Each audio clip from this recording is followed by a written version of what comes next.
Hello everyone. তো দেখো দিনটা ছিল আমার বান্ধবীর ছেলের অন্নপ্রাশন, ঠিক আছে, মামা ভাত। তো দেখো আমি সকাল সকাল রেডি হয়ে চলে গেছিলাম ওদের বাড়িতে। তারপর দেখো এখানে সব রেডি করা হচ্ছে, ওকে ভাত খাওয়ানো হবে তার জন্য। তো দেখো সব লোকজন চলে এসছে। তো দেখো কি কি মানে রান্না করা হয়েছে ওকে খাওয়ানোর জন্য। তো দেখো এত কিছু রান্না করা হয়েছে, ঠিক আছে।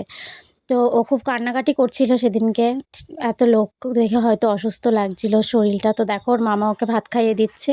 তো ফাইনালি ওকে সবাই আশীর্বাদ করে নিচ্ছে। এখন দেখো ওর দাদু আশীর্বাদ করে নিচ্ছে, মানে আমার বান্ধবীর শ্বশুর এটা, ঠিক আছে, ওকে আশীর্বাদ করে নিচ্ছে। তো এরপর আস্তে আস্তে একে একে সবাই আশীর্বাদ করে নিচ্ছে, ঠিক আছে। ও খুব কান্নাকাটি করছে, তাই জন্য ওর মা এখন ওকে কোলে নিয়ে নিয়েছে। তো ওর মায়ের কোলে রয়েছে আমার বান্ধবীর কোলে। তো দেখো দেখতেই পাচ্ছ কেমন কান্নাকাটি করছে। তারপর দেখো আমি ওকে একটু কোলে নিয়ে নিয়েছি, ঠিক আছে। ও না আবার একটু ক্যামেরা দেখলে চুপ হয়ে যায়। তো দেখো একটুখানি আমি ওকে ক্যামেরাটা দেখানোর চেষ্টা করছি, দেখো দেখেছো চুপ করে ফেলেছে।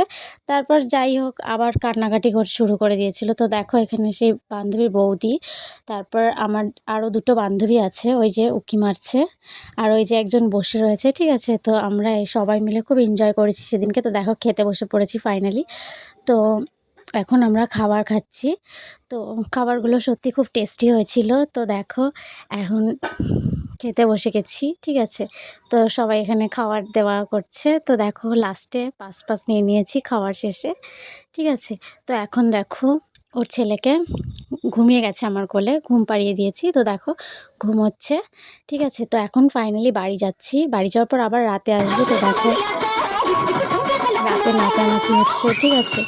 তো আজকে ব্লগটা এই অবধি, টাটা বাই।